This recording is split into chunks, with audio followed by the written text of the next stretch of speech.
bisa langsung bertanya melalui kolom chat atau bisa langsung membuka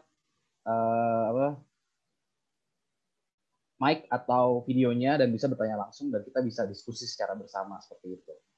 Oke, ini saya akan share screen dulu presentasinya. Oke, bincang-bincang Omnibus Law jilid 2 hal-hal mengenai koperasi dan UMKM. Jadi Omnibus Law ini dalam beberapa waktu terakhir sempat menjadi suatu diskusi yang sangat hangat di masyarakat. Banyak sekali orang-orang yang bertanya, ini Omnibus Law ini apa sih? Omnibus Law itu gimana sih isinya? Jadi Omnibus Law ini sebenarnya satu undang-undang yang mengatur banyak hal. Salah satunya mengenai koperasi dan UMKM juga diatur seperti itu. Nah, pada pagi hari sebenarnya kalau saya lihat secara keseluruhan peraturan itu ada sekitar 15 sampai 18 peraturan perundang-undangan dan juga tambahan dari RUU Cipta Kerja itu sendiri yang mengatur mengenai UMKM dan koperasi seperti itu. Jadi pada pagi hari ini saya nggak bakal bahas semua. Saya membahas beberapa saja, nanti mungkin sisa dari pembahasan yang belum saya bahas pada pagi hari ini akan kita bahas di pertemuan selanjutnya seperti itu. Oke, jadi ini pokok pembahasan yang akan saya bahas pada pagi hari ini. Satu, pasti RUU Cipta Kerjanya, yang 812 halaman. Seperti kita tahu, sebenarnya ada beberapa versi. Kemarin saya baru baca lagi, katanya dari Majelis Ulama Indonesia menerima draft 1.100 halaman gitu. Yang sebelumnya 812, sebelumnya lagi ada 900 halaman. Tapi pada pagi hari ini saya ingin mencoba untuk menyampaikan yang 812 halaman, gitu, yang versi terakhir yang tersebar di publik sekarang. Gitu.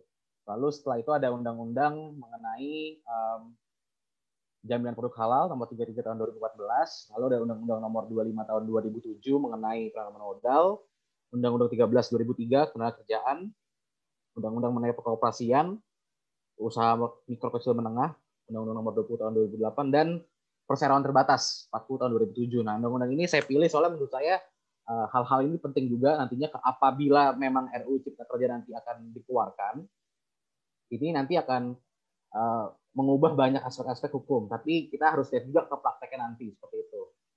Oke,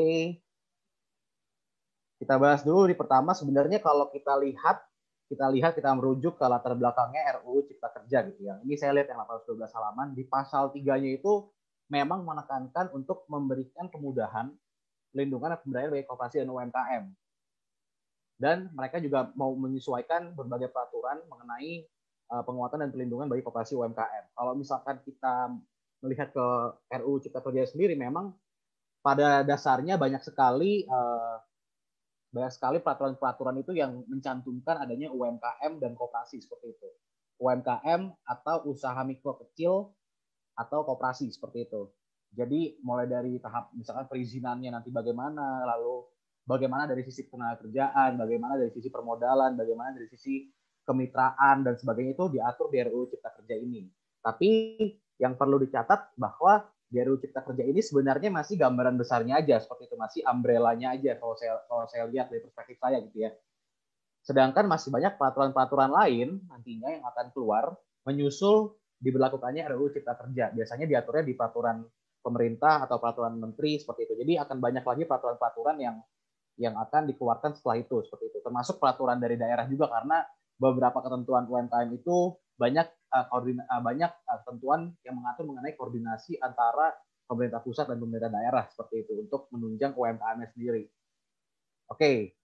Jadi yang pertama yang mau saya bahas ini mengenai pasal 48 RUU Cipta Kerja, itu mengenai penambahan dan perubahan ketentuan pada Undang-Undang 33 tahun 2014 tentang jaminan produk halal seperti itu. Nah, ini jadi kan sebenarnya kan kalau kita lihat ngacu pada Undang-Undang 33 tahun 2014 itu kan produk-produk apapun misalkan yang beredar di Indonesia itu sebenarnya kayak misalnya kosmetik, makanan, itu ada kewajiban untuk mensertifikasi halal gitu sebelum diedarkan. Jadi ibaratkan kayak kalau diedarkan itu menjadi aman lah seperti itu. Kalau emang halal makanannya seperti itu. Oke, langsung aja. Jadi ini ada penambahan pasal 4A untuk Undang-Undang nomor 33 tahun 2014 mengenai jaminan halal itu sendiri. Nah, ini untuk pelaku usaha mikro kecil usaha mikro kecil ya. Jadi ini usaha mikro dan kecil. Jadi kayak menengahnya nggak masuk mungkin. Seperti itu. Kewajiban bersertifikat halal itu didasarkan atas pernyataan pelaku usaha mikro dan kecil berdasarkan standar halal yang ditetapkan oleh Badan Penyelenggara Jaminan Produk Halal. Oke, dan perubahan ada juga perubahan pasal 44 ayat 2 di Undang-Undang 33 tahun 2014 yang sebelumnya sertifikasinya itu tidak ada spesifikasi untuk usaha mikro dan kecil, sekarang ada spesifikasi tersendiri. Jadi kalau misalkan untuk para pelaku UMKM nantinya yang akan mendaftarkan sertifikasi halal itu biayanya tidak dikenai biaya seperti itu. Kalau term sebelumnya itu kalau di term undang-undang sebelumnya itu akan bisa dibantu oleh pihak ketiga atau pemerintah seperti itu. Tapi kalau sekarang untuk usaha mikro dan kecilnya ini tidak dikenai biaya sama sekali seperti itu. Oke. Jadi untuk yang pertama, untuk yang pembahasan penambahan pasal 4A ini, misalkan ada pernyataan pelaku usaha mikro dan kecil. Kalau saya cari kemarin sebenarnya ini pernyataan pelaku usaha mikro dan kecil ini belum disediakan gitu. Misalnya belum ada formnya atau ketentuan spesifikasinya. Tapi kalau dari pasalnya ini mungkin nantinya ini akan menjadi self report dari para pelaku usaha mikro dan kecil gitu. Kalau mereka ingin melakukan sertifikasi halal ke Badan Penyelenggara Jaminan Produk Halal seperti itu. Nah, untuk yang kedua, misalkan pelaku usaha mikro kecil ini tidak dikenai biaya, dan perlu dicatat di sini adalah nanti kita harus tahu dulu nih skalanya teman-teman semua ini, apakah teman-teman pelaku usaha mikro dan kecil atau teman-teman merupakan pelaku usaha skala menengah, itu harus tahu dulu. Nah, biasanya gimana cara kita tahu mengenai kita nih usahanya skala apa sih? Nah, itu ditentuin di undang-undang mengenai UMKM seperti itu. Tapi nanti di sini juga kita bahas ada perubahan mengenai unsur-unsur yang dapat mengidentifikasi apakah usaha tersebut mikro, kecil, atau menengah. Nanti kita bahas di bawah seperti itu.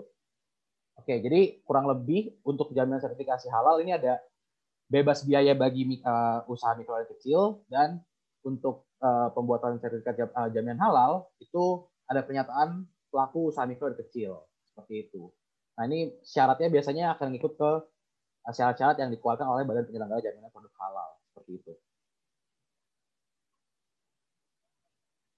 Oke.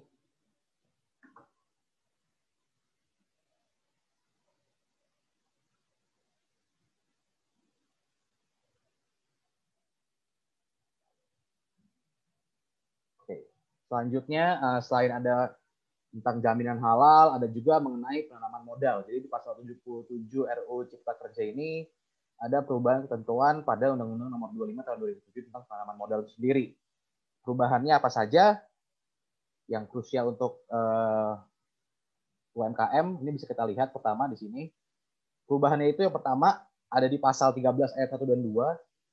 Sebenarnya ini di undang-undang sebelumnya kalau kita lihat ada juga, tapi ini lebih di-emphasize lagi bahwa pemerintah itu harus melakukan pembinaan dan pengembangan koperasi, usaha mikro, kecil, dan menengah dengan misalnya program kemitraan, pelatihan sumber daya manusia, peningkatan sumber daya saing, pemberian dorongan inovasi dan peluasan pasar, akses pembiayaan, dan penyebaran informasi yang seluas-luasnya seperti itu. Nah, hal-hal ini tuh nanti diatur sebenarnya di peraturan pemerintah, karena kan ditetapkan oleh pemerintah pusat seperti itu kan. Nah, sampai sekarang sih kemarin saya coba cari-cari belum ada karena ini undang-undangnya juga kan RUU Cipta Kerja baru, jadi memang belum ada peraturan pemerintah yang akan yang mengatur mengenai hal ini gitu. Biasanya kan peraturan pemerintah akan keluar setelah peraturan undang-undang ini sudah disahkan dan ada nomornya gitu.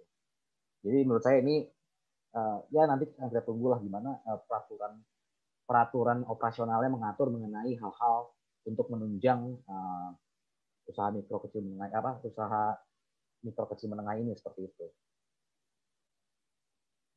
Oke, nextnya. Nah, ini ada dari Undang-Undang nomor 13 tahun 2003 tentang ketenagakerjaan itu sendiri di pasal 81 RUU Cipta Kerja. Jadi sebelumnya Undang-Undang 13 tahun 2003 ini memang belum ngatur secara spesifik mengenai apa UMKM itu sendiri. Ketenagakerjaan UMKM itu seperti apa. Jadi mereka sifatnya lebih general. Kalau macam perusahaan punya kontrak kerja ya harus mengikuti Undang-Undang nomor 13 tahun 2003 ini. Oke. Apa saja sih emang yang krusial yang diubah dalam Undang-Undang nomor 13 tahun 2003 ini seperti itu. Dari RUU Cipta Kerja untuk UMKM. Nah, ini jadi ada penambahan ketentuan dalam Undang-Undang Nomor 13 Tahun 2003. Nah, penambahannya ini dari RUU Cipta Kerja, yang mana penambahan ini tuh bunyinya dengan penambahan pasal tersebut, maka ketentuan upah minimum pada usaha mikro dan kecil ditetapkan berdasarkan kesepakatan antara pengusaha dan pekerja atau buruh di perusahaan. Jadi kalau saya lihat dari kalimat ini sebenarnya akan ada terjadi misalkan deal-dealan antara pengusaha dan pekerjanya untuk usaha mikro dan kecil untuk mereka bisa menetapkan upahnya berbeda dengan upah yang lain seperti itu. Misalkan kayak upah minimum regional ya, UMR gitu. Mereka bisa menetapkan sendiri nih dari antara pengusaha dan pekerjanya seperti itu. Kalau saya lihat di sini.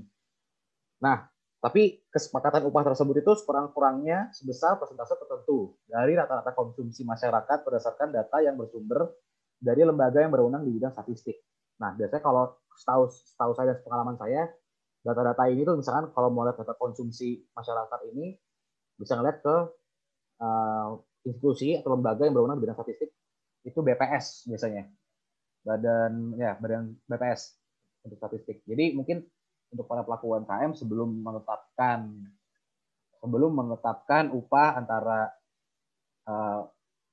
pelaku UMK dan juga kepada pekerjanya, mungkin harus ngeliat dulu nih gimana tanda kutip rata-rata konsumsi masyarakat gitu. Sebenarnya ini agak debatable, tapi saya coba cari penjelasan juga belum ada. Nah, jadi mungkin bisa refer juga dulu nih ke BPS untuk melihat sebenarnya konsumsi masyarakat itu seperti apa dan bagaimana kita bisa menetapkan gaji untuk pelaku UMKM dari pelaku UMKM kepada masyarakat kepada pekerjanya seperti itu. Jadi mungkin ini adalah suatu keuntungan juga. Jadi misalkan kan karena kalau UMKM itu kan pendapatannya tidak sebesar usaha menengah atau usaha yang besar gitu kan. Kalau usaha besar pasti harus ikut upah-upah yang ditetapkan, misalnya upah provinsi, upah regional seperti itu. Jangan kalau UMKM ini kalau misalkan mereka memang bisa membuktikan bahwa dirinya adalah UMK, usaha mikro kecil, itu mereka bisa mendapatkan exception untuk mempekerjakan tenaga kerja dengan gaji yang ditetapkan secara bersama, kesepakatan bersama antara penyelenggara antara pemilik usaha mikro dan juga dengan pekerjaannya seperti itu.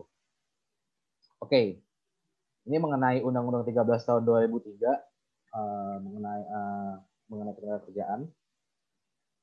Untuk selanjutnya, nah ini sebenarnya ini juga RUU Cipta Kerja ini mengubah peraturan mengubah dan menambahkan ketentuan pada Undang-Undang Nomor 25 tahun 1992 mengenai perkoperasian.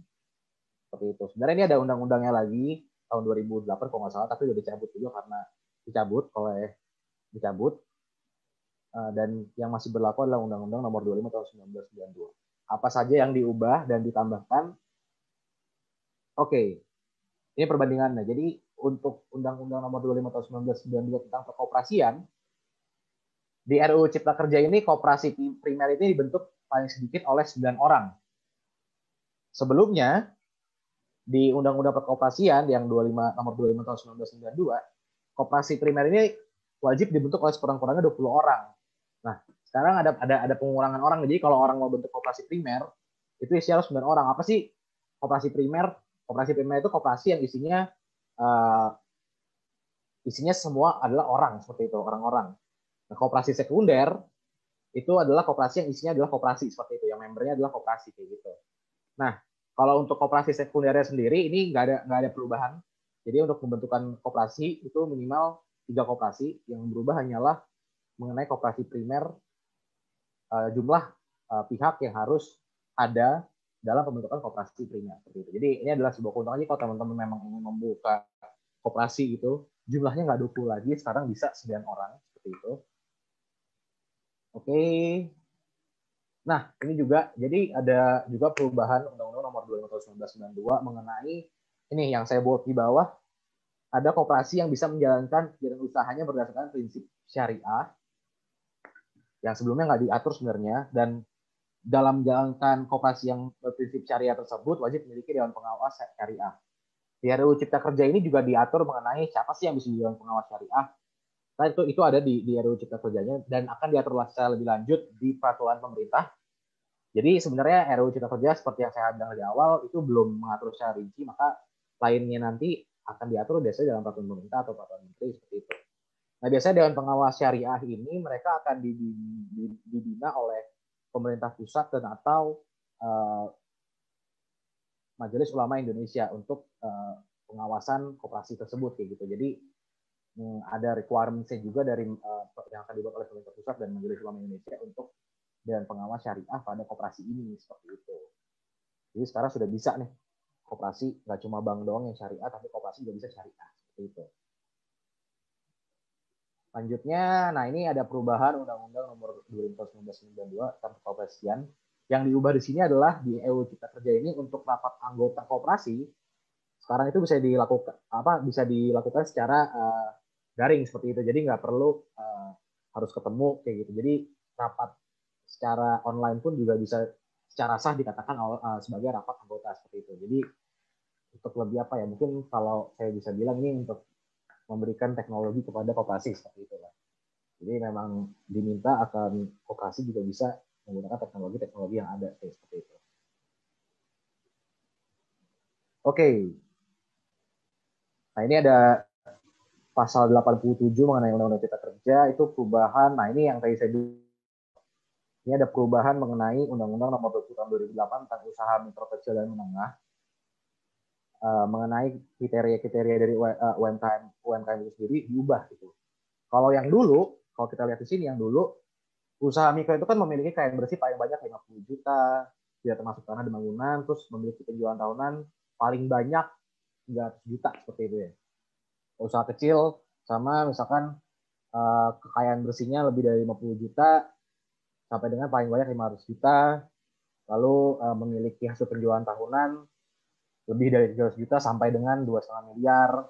Untuk kriteria menengah itu kekayaan bersihnya 500 juta sampai dengan 10 miliar dan untuk hasil penjualan tahunan lebih dari sampai dengan banyaknya 50 miliar seperti itu. Di atas itu mereka sudah menjadi kriteria usaha besar. Nah, kalau di RUU Cipta Kerja sendiri mereka mengubah nih pasal 66 Undang-Undang Nomor 20 Tahun 2008. Jadi kriteria usaha mikro, kecil dan menengah dapat memuat modal usaha, omset ya, lalu indikator kekayaan bersih, hasil penjualan tahunan atau nilai investasi, insentif dan disinsentif, penerapan teknologi ramah lingkungan, tabungan lokal atau jumlah tenaga kerja sesuai dengan kriteria sektor usaha. Jadi kalau kita lihat di pengertiannya kriteria usaha mikro kecil dan menengah ini nggak cuma berdasarkan kekayaan bersih aja atau berdasarkan hasil penjualannya kayak gitu. Jadi nanti akan ada beberapa kriteria yang dapat memfasilitasikan pelaku UMKM ini sebagai pelaku yang kelas mana nih, mikro, kecil atau menengah kayak gitu. Nah, indikator-indikatornya itu ini. Ada modal usahanya, ada omsetnya, ada indikator kekayaan bersih. Nah, ini tapi beda-beda. Nah, untuk ketentuan mengenai identifikasi kriteria usaha mikro, kecil dan menengah ini diatur lagi nanti di peraturan pemerintah.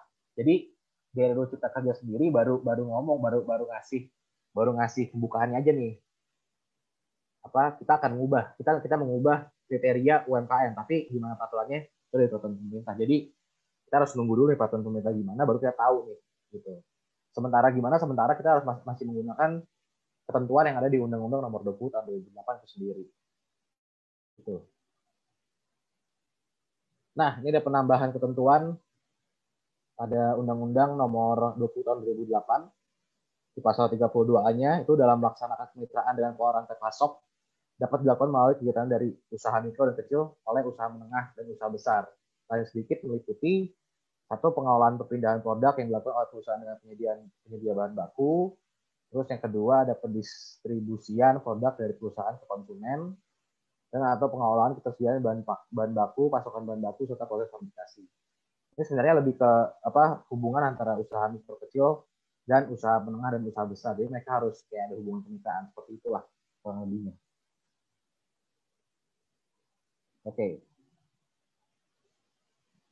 Nah, ini salah satu pasal juga yang saya coba lihat di Undang-Undang 40 tahun 2007 mengenai pasaran terbatas. Jadi isinya ini ada beberapa ketentuan mengenai perubahan dan penambahan yang diubah oleh RUU Cipta Kerja seperti itu. Nah, ini pertama ada perubahan mengenai Undang-Undang Nomor 40 tahun 2007. Pasal yang ke-32 yang mana di Undang-Undang 40 tahun 2007 sebenarnya modal perseroan itu wajib paling sedikit 50 juta. Nggak boleh kurang dari itu kayak gitu.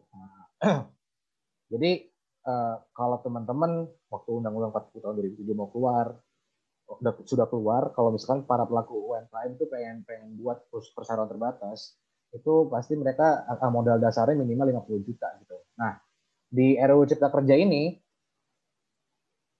ketentuannya diubah. Yang pertama, perseroan wajib memiliki modal dasar perseroan. Ya, modal dasar yang tadinya 50 juta, di ketentuan yang baru diubah.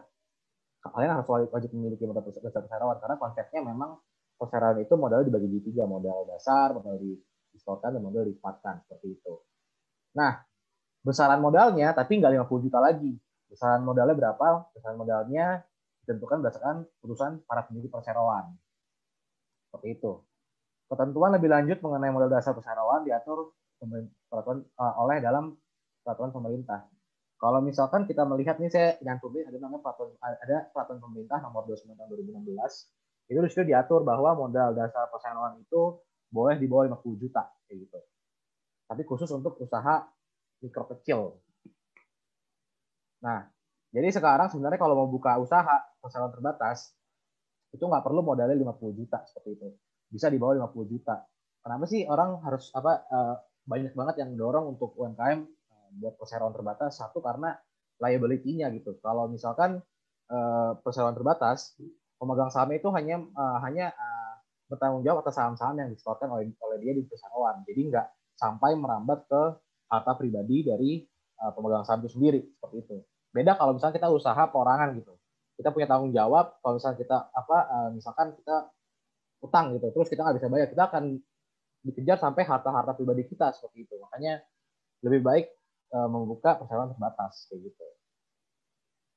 Ya, selanjutnya jadi untuk penambahan Undang-Undang 40 tahun 2007 itu ada sekitar 105 pasal A sampai pasal J di pasal 153 Undang-Undang 40 tahun 2007, yang mana dalam penambahan tersebut itu menambah ketentuan baru nih di Undang-Undang PT. Sebelumnya perseroan terbatas kalau ingin didirikan minimal harus 2 orang. Ya, minimal harus 2 orang atau 2 pihak kayak gitu. PT sama PT, entah orang sama salah orang atau PT sama orang, seperti itu. Sekarang untuk usaha mikro dan kecil itu bisa didirikan oleh 1 orang, seperti itu. Jadi kemudahan juga kalau misalkan pelaku usaha mikro dan kecil ini pengen buka perseroan terbatas, nantinya setelah RUU Cipta Kerja sudah disahkan dan ada peraturan-peraturan pelaksananya, ini pelaku usaha mikro dan kecil ini bisa mendirikan perseroan hanya dengan 1 orang saja gitu sebagai pemegang sahamnya. Nah, ini pendirian perseroan untuk usaha mikro dan kecil ini dilakukan berdasarkan surat pernyataan pendirian yang dibuat dalam bahasa Indonesia. Ini akan diatur dalam peraturan pemerintah nantinya. Apa itu surat pernyataan pendirian, gimana kriterianya, gimana requirements-nya, seperti itu. Lalu pemegang saham perseroan untuk usaha mikro dan kecil merupakan perseorangan. Jadi kalau misalkan pemegang saham misalkan pelaku usaha mikro dan kecil ini mau buka perseroan, nah mereka nggak bisa pemegang sahamnya PT atau badan lain gitu. Pemegang sahamnya haruslah perseorangan seperti itu. Tapi mereka bisa buka sendiri kayak gitu. Kalau apa yang terjadi sih kalau misalkan nanti tiba-tiba perseroannya ini pemegang sahamnya nggak perseorangan lagi, berubah dari perseorangan jadi badan usaha atau badan hukum kayak gitu ya. Berarti ntar skalanya akan berubah, jadi dia bukan perseroan terbatas yang berskala usaha mikro dan kecil, mereka akan mungkin masuk ke skala menengah dan skala besar, yang mana modalnya nanti akan mengikuti ke undang-undang perseroan terbatas 50 juta. Nah, 50 juta itu kalau misalkan perusahaannya perusahaan lokal, kalau perusahaannya perusahaan asing itu minimal 2,5 miliar modal store yang modal dasarnya 10 miliar seperti itu. Nah, terus apa lagi poin yang diubah?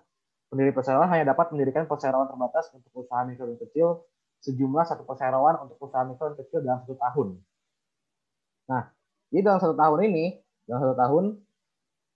misalkan saya mau buka perseroan terbatas, itu nggak bisa buka 3 kali 4 kali. Dalam setahun saya cuma bisa buka satu perseroan terbatas, yang mana perseroan terbatas itu berskala mikro dan berskala usaha mikro dan kecil setiap tahun. Ntar tahun depannya boleh buka lagi kayak gitu. Tahun depannya boleh buka lagi, jadi setahun sekali gitu. Tapi kalau bisa sih satu, dijaga sampai usahanya growth lah. Pasti kan dari usaha mikro kita mau ngubah usaha mikro ini ke usaha kecil, dari usaha kecil ini kita mau ngubah ke usaha menengah, menengah ke besar. Jadi pasti kan harapan semua orang lah, seperti itu. Nah, apalagi misalnya dalam hal persoalan terbatas untuk usaha mikro kecil sudah tidak memenuhi kriteria usaha mikro kecil, maka perseroan harus mengubah statusnya menjadi perseroan terbatas sebagaimana dimaksud dalam ketentuan peraturan perundangan yang berlaku. Tadi yang saya bilang gitu kan.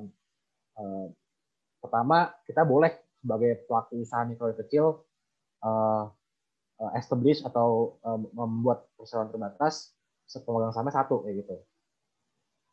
Ntar tiba-tiba di tahun kedua tahun ketiga kita dapat investment nih dari perusahaan untuk nge-growth bisnis kita. Investmentnya kan biasanya kan bisa di pemegang saham juga di perseroannya. Jadi pemegang sahamnya nggak cuma saya aja. Saya pemegang sahamnya ada perusahaan lain. Yang mana nanti kalau dilihat ternyata kriterianya ini udah nggak masuk nih ke usaha mikro yang kecil. Dia udah nggak bisa satu sendiri, dia udah duduk sendiri, terus modalnya udah mencukupi ke usaha menengah misalnya gitu. Jadi ya mau nggak mau perseroan terbatas tersebut yang dimiliki sama saya harus ngikutin peraturan perundang-undangan mengenai usaha menengah kayak gitu. Jadi modalnya harus lebih dari 20 juta. Terus saya harus punya izin-izin lain selain izin-izin yang dimiliki usaha mikro kecil seperti itu. Yang terakhir apa perseroan untuk usaha mikro kecil diberikan keringanan biaya terkait pendirian badan hukum. Sebenarnya untuk ketentuan mengenai pendirian badan hukum ini kalau saya coba cari itu sebenarnya udah ada di Permenkumham 8 tahun 2018 yang mana memang diatur secara rinci bagaimana biaya-biaya yang sebenarnya harus dikeluarkan oleh usaha mikro dan kecil untuk suatu pendirian badan hukum. Tapi saya nggak tahu kalau prakteknya gimana di lapangan seperti itu. Oke. Jadi dari Permenkumham 8 tahun 2018 ini peraturannya sampai sekarang masih berlaku. Itu usaha mikro dan kecil dan menengah yang mempunyai modal dasar paling banyak 25 juta, modal dasar ya, 25 juta, dikenakan biaya sebesar 1.030.000 sebenarnya. Terdiri dari apa aja sih? Satu, PNBP 300.000. PNBP itu penerimaan negara bukan pajak yang harus disetorkan ke Kementerian Hukum dan HAM sebagai institusi yang berwenang untuk mengurusi hal-hal ini. Yang kedua, biaya jasa notaris, aktanya itu sendiri. Aktanya 500.000 biayanya untuk usaha mikro kecil dan menengah yang mempunyai modal dasar paling sedikit 25 juta.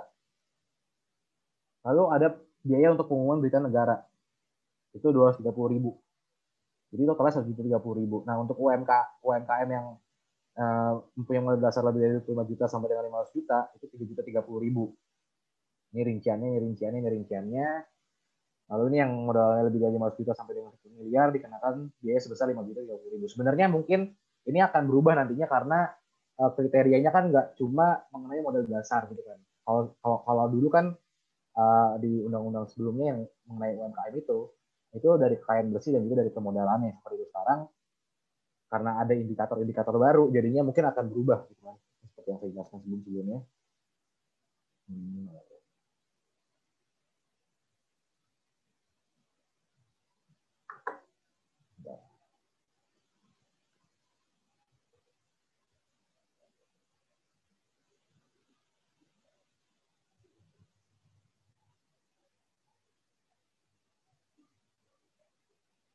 Nah ini, yang tadi ini.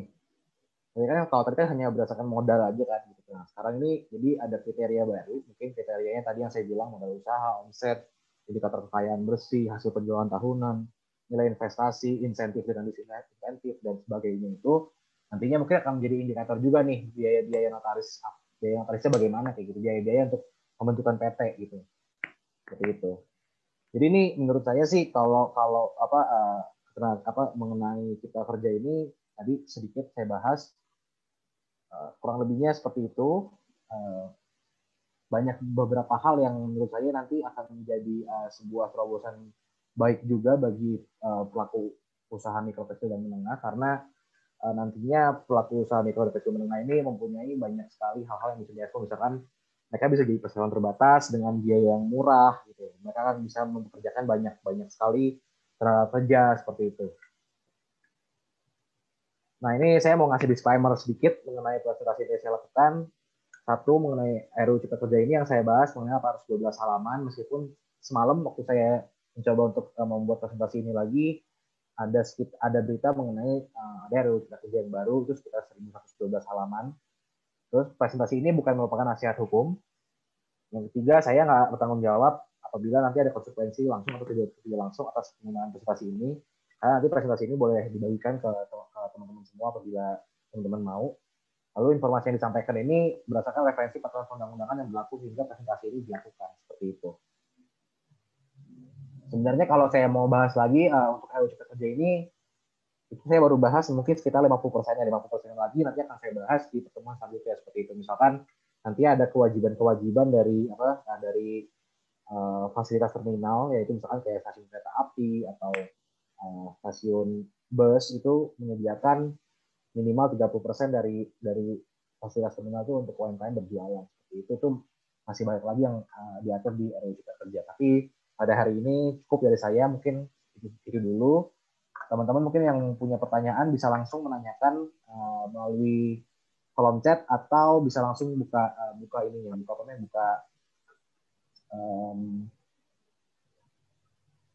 ini mic-nya seperti itu. Ya, saya sekian. Terima kasih. Oke, Teman-teman mungkin terima kasih banyak. kalau mau tanya-tanya atau apa bisa kontak saya di email saya seperti itu. Oke, terima kasih banyak untuk Mas Edo atas pemaparan materinya. Ini sangat menarik ya terkait dengan perubahan-perubahan ketentuan dalam Omnibus Law yang berkaitan dengan koperasi dan UMKM. Dari yang saya tangkap, apa yang dipresentasikan Mas Edo itu sebenarnya ketentuan-ketentuan itu memudahkan perizinan atau legalitas bagi UMKM sebenarnya ya. Iya. Mungkin sambil menunggu pertanyaan dari teman-teman sekalian, ada pertanyaan. Mungkin saya ingin bertanya dulu, Mas Edo, dari kira-kira untuk UMKM sendiri, bidang usahanya apa saja sih yang dapat dilakukan oleh UMKM ini? Kemudian untuk UMKM ini sendiri, untuk mendirikan UMKM ini, kira-kira bentuk badan usahanya tuh apa saja? Dan mungkin yang seperti tadi Mas Edo sudah singgung kan bisa PT juga gitu. Iya. Kalau bilang usaha UMKM kan pasti kan macam-macam, itu kan harus refer ke apa kegiatan usaha kepada kegiatan usaha dari si UMKM sendiri. Misalnya UMKM mau berusaha apa, mau berkegiatan usaha apa gitu kan. Seperti itu. Misalkan kalau yang secara spesifik sih pasti kalau mau melihat tuh pasti merujuk ke KBLI, fasilitasi baku lapangan usaha di Indonesia gitu kan. Jadi biasanya KBLI itu kan diambil kalau untuk pendirian misalkan perseroan terbatas untuk maksud tujuannya kayak gitu. Jadi tergantung dari teman-teman ini, dari teman-teman pelaku usaha UMKM ini mau usaha apa seperti itu. Misalkan, iya saya mau UMKM saya tentang marketplace kayak gitu. Misalkan saya mau jual mau buat marketplace kecil-kecilan di daerah saya gitu untuk satu provinsi misalnya kayak gitu. Itu bisa ngerujuk ke 63122 mengenai portal web seperti itu. Nah, untuk badannya apa aja, badan usahanya apa aja itu macam-macam. Bisa CV, bisa PT, bisa perorangan. Tapi kalau saya lihat dari spiritnya RUU Cipta Kerja ini sendiri, itu spiritnya sebenarnya mau membuat UMKM itu para pelaku usaha kecil khususnya mikro kecil itu membuat perseroan terbatas seperti itu. Kenapa saya bisa bilang gitu? Karena kalau saya lihat di RUU Cipta Kerja ini,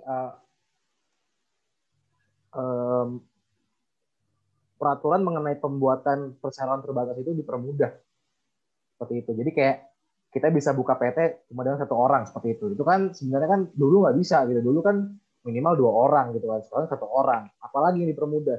Yang kedua bisa modalnya di bawah 50 juta. Kesepakatan para pihak berapa? Ya bisa 10 juta punya modalnya. Ya bisa 10 juta buka perseroan terbatas kayak gitu. Terus biaya-biayanya juga dipermurah seperti itu. Jadi teman-teman para pelaku UMKM itu bisa membuat perseroan terbatas yang harganya lebih murah dan dengan cara yang lebih mudah kayak gitu. Sebenarnya kenapa sih saya mendorong untuk pembentukan perseroan terbatas gitu? Karena menurut saya dengan pembuatan perseroan terbatas berarti ada catatan di lembaga pemerintah yaitu Kementerian Hukum dan HAM mengenai usaha saudara kayak gitu. Jadi bisa dilihat, nanti bisa di tracking di mana modalnya berapa seperti itu. Seperti itu sih. Tapi untuk mekanisme misalkan pendapatan bersih itu saya kurang tahu itu nanti nge-reportnya kemana seperti itu. Apakah di reportnya akan ke misalkan ke mana, ke Kementerian Koperasi dan UMKM atau kemana gitu untuk database-nya seperti itu. Itu sih dari saya. Ini macam-macam, bisa perusahaan terbatas, bisa CV, bisa perorangan, bisa usaha dagang gitu.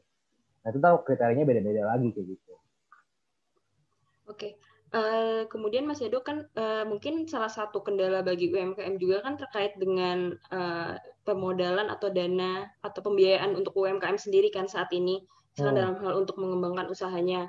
Nah kemudian tadi di yang perubahan Undang-Undang Penanaman Modal UU nomor 25 tahun 2007 kan di situ di perubahan pasal 13-nya sempat disinggung terkait dengan pembiayaan, adanya pembinaan dan pengembangan koperasi dan usaha mikro, kecil, dan menengah dengan yang salah satunya ada pembiayaan.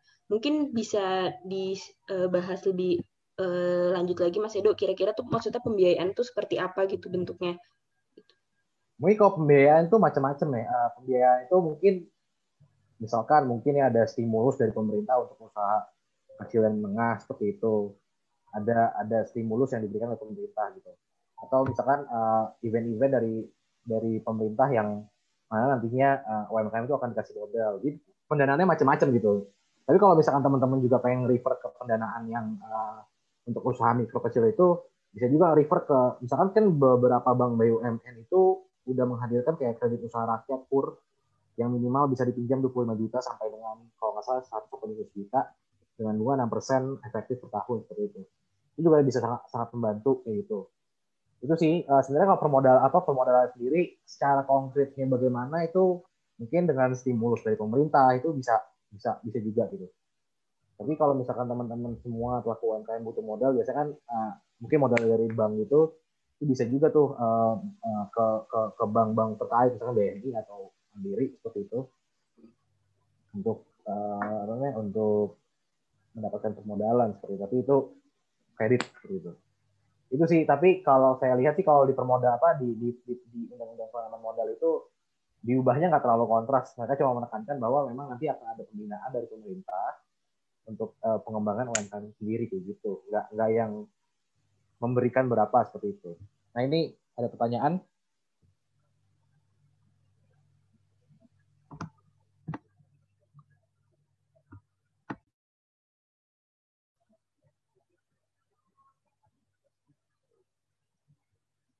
Ya, ini ada pertanyaan dari Pak Hotma Silalahi ya. Untuk PT tadi permodalan awal 50 juta sudah bisa. Bagaimana untuk koperasi? Bagaimana pemodalan awalnya? Kemudian syarat permodalannya? Dan mungkin bisa dijelaskan seperti itu Mas Edo.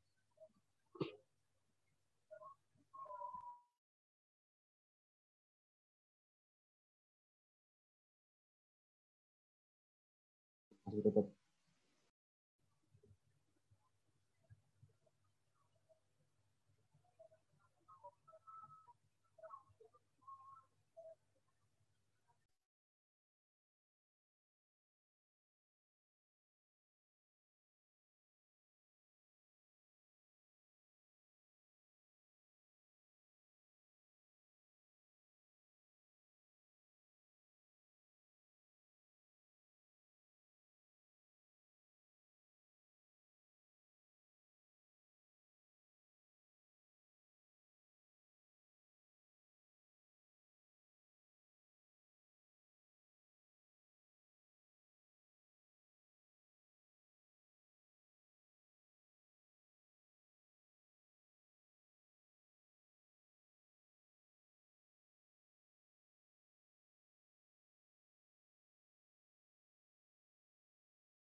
Oke, sorry tadi masih ke-mute ya. Oke, jadi kalau pembentukan koperasi pertanyaannya, oke, pertanyaannya,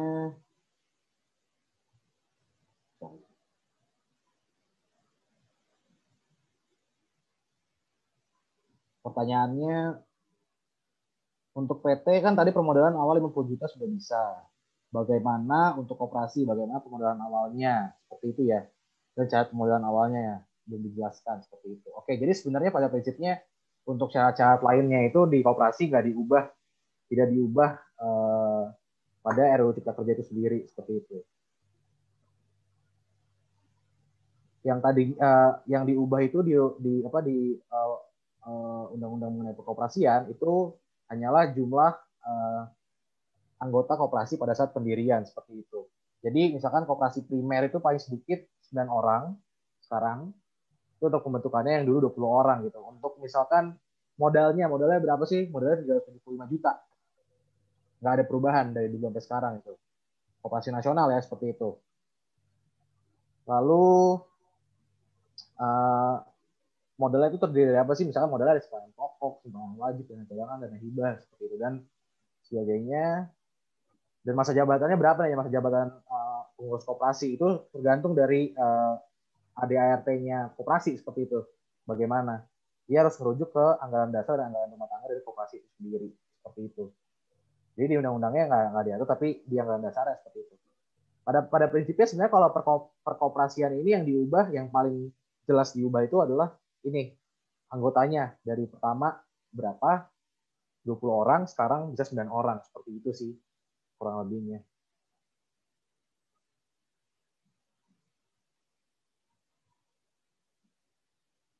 Oh ini Syafiq Family. Mungkin mau Ya, mic-nya Mas Edo buat. Ya, coba saya cek.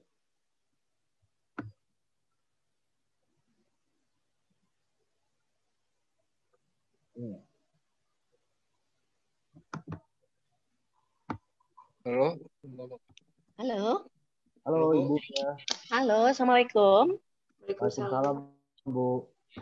Ya, saya perkenalkan nama saya Ibu Elwi dari Koperasi KSU Rejosari Pekanbaru. Oke Bu, ya. Ya, pertanyaannya Pak. Jabatan pengurus, kalau kemarin saya baca di draft itu 2 kali maksimum, 2 kali periode. Cuman pengalaman saya Pak, pengurus itu, pernah kami ketemu dengan beberapa koperasi seprovinsi yang bermasalah itu karena pengurusnya terlalu suka diganti-ganti. Ternyata koperasi yang berhasil itu pengurusnya langsung dipilih oleh anggota selama ini. Jadi kita berharap pengurus koperasi itu biarkan aja lah anggota yang memilih. Jadi jangan dipatok waktunya 2 kali atau 3 kali, tergantung anggotanya karena pemilih itu anggota. Itu saran Pak. Terima kasih Pak Edo. Ya Bu, pertanyaannya Bu tadi apa? Oh, masa kepengurusan koperasi Pak. Oh itu tergantung ke anggaran dasar koperasinya Bu. Jadi seperti itu. Bu. Oh alhamdulillah, jadi tidak diatur ya Pak ya? Iya harus dilihat ke anggaran dasarnya gimana masanya seperti itu Bu. Makanya harus dilihat anggaran dasar dari si koperasi sendiri seperti itu Bu. Oh syukur alhamdulillah Pak. Saya kira saya pernah baca draft 2 kali katanya kalau udah begini, saya rasa undang-undang ini sudah sangat membantu. Oke lah Pak, terima kasih banyak. Oke Bu. Ya, Assalamualaikum.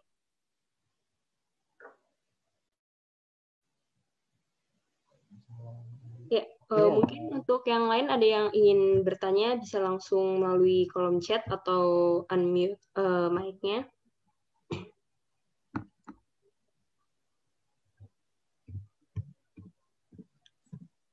Mungkin kalau nggak ada kita sambil bincang-bincang lagi mengenai apa lagi.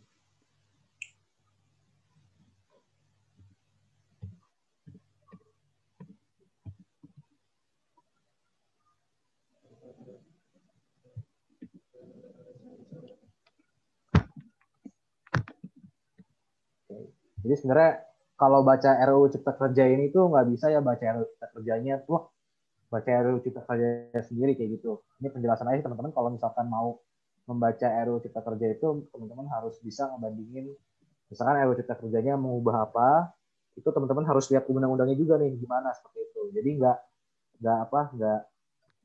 nggak secara sendiri baca RUU Cipta Kerja terus menafsirkan sendiri gitu karena harus melihat lagi yang lain seperti harus melihat undang-undang lain lagi seperti itu. Ini ada yang bertanya langsung.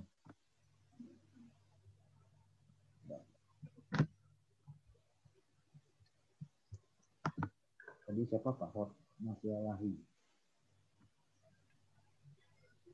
Halo, selamat siang, Mas.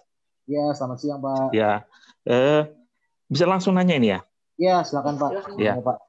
Jadi kan selama beberapa waktu ini salah satu yang diharapkan dari undang-undang ini adalah bisa mengakomodasi anak-anak muda yang pengen berusaha, punya perusahaan sendiri, tapi mereka terkendala karena mereka di startup. Jadi mereka bingung mau masuk ke mana.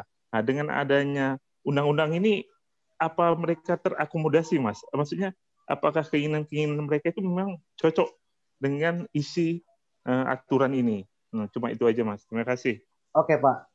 Kalau saya bisa jawab mengenai ini, sebenarnya satu, kalau misalkan memang anak-anak muda ini mau usaha startup, terus mau punya PT gitu, Pak ya? Iya, iya. Punya PT. Itu menurut saya terbantu dengan RUU Cipta Kerja ini sih, cukup membantu ya. Kalau saya lihat di draftnya, karena persyaratan pembuatan PT dan permodalannya itu dipermudah seperti itu, Pak. Kalau dulu sebelum ada RUU Cipta Kerja, sebelum keluarnya ada RUU Cipta Kerja dan peraturan pemerintah terkait permodalan, orang kalau mau buat PT itu minimal harus 2 orang, Pak. Harus 2 orang, terus modalnya minimal 50 juta seperti itu, Pak. 50 juta. Sekarang kita bisa buat PT, nggak tahu bukan sekarang, maksudnya nanti setelah mungkin ada peraturan RUU Cipta Kerja ini, ketika mereka mau buat PT, 1 orang cukup, Pak. Si pengusaha 1 orang cukup, mereka bisa buat PT, mereka bisa ngejalanin usaha seperti itu, Pak. Karena kalau kita lihat di luar negeri gitu, di Singapura gitu, Pak ya, mereka kalau startup bisnis tuh biasanya mereka pakai PT kayak gitu, Pak. Nah, mungkin kita mau ngarah itu ke sana mungkin, Pak ya, mungkin kayak misalnya bisa mendirikan 1 orang kayak gitu, Pak. Oke, sip. Itu sih, Pak. Oke, terima kasih, Mas, atas jawabannya, Mas. Ya. Oke, Pak. Mungkin melanjutkan dari pertanyaan Pak Hot masih Lalahi tadi, Mas Edo, dengan RUU ini kan sebenarnya dari sisi legalitas dipermudah, permodalan dipermudah gitu kan. Jadi untuk UMKM sendiri sebenarnya sudah banyak kemudahannya. Mungkin yang jadi persoalan saat ini inovasi terbaru apa sih yang bisa diberikan oleh UMKM ini gitu. Mungkin yang jadi pertanyaan bagaimana sih cara mengembangkan inovasi atau supaya UMKM ini dapat memberikan terobosan baru gitu, Mas Edo. Kiat-kiat ya.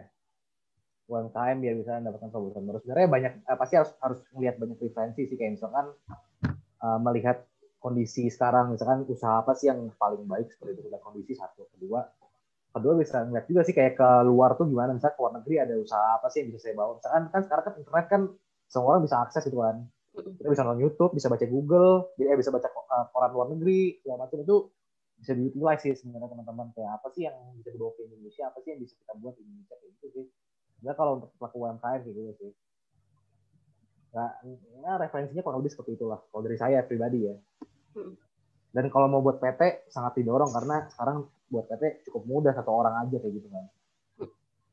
Kenapa sih harus buat PT gitu? Karena kalau buat PT itu biasanya investor yang mau invest itu, mereka lebih tertarik kalau ngeliat, oh badan usahanya udah PT nih kayak gitu, nggak perorangan lagi. Kenapa? Karena kalau PT itu ada saham, nah saham-sahamnya itu bisa dibagi. Gitu. Maksudnya kayak hak dan kewajiban itu berdasarkan sahamnya mereka seperti itu. Jadi nggak, kalau misalnya saya invest ke perseorangan, misalnya saya invest ke Banares, bingung kan? Saya ngasih uang ke Banares, invest bikin bisnis, tapi kan hak dan kewajibannya gimana, keuntungannya gimana, susah gitu kan. Kalau PT kan ada saham. Ya saham apa, hak dan kewajiban, hak saya dapat saya berdasarkan saham yang saya punya di perusahaan terbatas ini, seperti itu. Itu jadi menarik Mas Edo kalau dikaitkan dengan ke PT tadi. Kan tadi sempat di RUU Cipta Kerja yang baru kan juga dibilang kalau misalkan ketentuan modal UMKM itu sudah tidak memenuhi kriteria UMKM, dia akan menjadi perseroan terbatas biasa kan? Iya. Nah, mungkin ada nggak sih Mas misalkan kriteria pemodalan seberapa besar yang nantinya kalau dia yang tadinya dia UMKM itu berubah menjadi perseroan terbatas biasa gitu. Modalnya? Sampai batasnya itu seperti kriterianya. Sebenarnya kalau misalkan kita perusahaannya pemegang sahamnya lokal semua, modal dasarnya itu 50 juta minimal, kayak di UPT kayak gitu kan. Dan lagi misalkan kita UMKM tiba-tiba ada orang asing lirik perusahaan kita gitu. Nah, itu harus ngikutin peraturan mengenai permodalan asing. Biasanya diatur di KBKPM 2,5 miliar modal di stoknya, modal dasarnya 10 miliar kayak gitu. Itu sih biasanya seperti itu. Tapi kalau misalnya selama masih orang Indonesia sih, setahu saya masih 50 juta seperti itu. Minimal 50 juta modal dasarnya. Nah, teman-teman juga harus tahu konsepnya nih, kalau buka PT ada 3 modal dasar, modal disetor, dan modal ditempatkan seperti itu. Ini ada yang nanya nih, Mas Edo bisa di-share materinya? Bisa, Pak. Nanti kita share. Nanti untuk share-nya mungkin bisa kontak ke Smesco ya. Emailnya bisa taruh di sini mungkin Pak Rudy Edwin. Untuk nanti kita share materinya seperti itu. Apakah juga untuk bidang jasa? Maksudnya gimana pertanyaannya? Ya, mungkin bisa dijelaskan lebih lanjut Pak. Ya Pak. Rudy Edwin bisa di-unmute mic-nya mungkin. Ya, buat bidang jasa seperti apa? Gitu.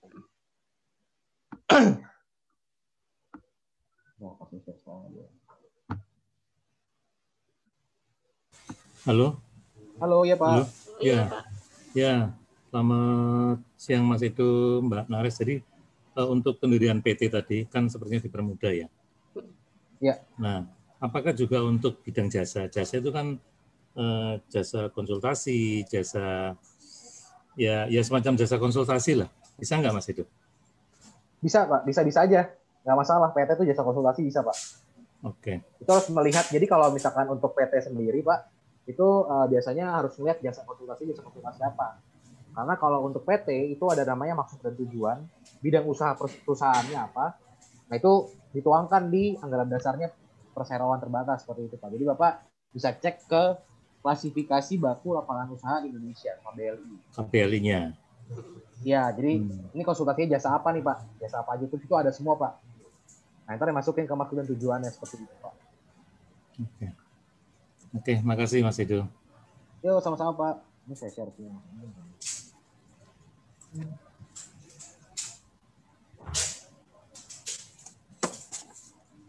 Ini udah saya share di sini langsung. Mungkin kalau teman-teman mau bahan-bahannya bisa diambil langsung di sini. Oke.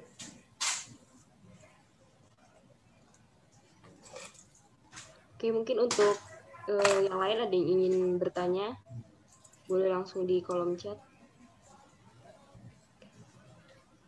Oke, ini mengingat waktunya sudah mau habis juga, sudah mau jam 11 dan waktunya untuk sholat Jumat, untuk yang melaksanakan sholat Jumat. Sebelumnya saya ingin mengucapkan terima kasih untuk Mas Edo selaku pembicara pada acara hari ini. Terima kasih atas pemaparan materinya yang sangat memberikan insight dan informasi baru kepada kita semua. Dan tentunya terima kasih untuk para peserta yang mengikuti acara ini. Semoga mendapatkan informasi yang dibutuhkan. Dan untuk Smesco karena telah menyelenggarakan acara ini. Oke, saya selaku moderator izin untuk pamit apabila ada kesalahan kata, mohon dimaafkan. Terima kasih. Selamat siang semuanya. Terima kasih, selamat siang. Kalau ada yang ingin bertanya mungkin bisa langsung tanya aja nanti. Terima kasih.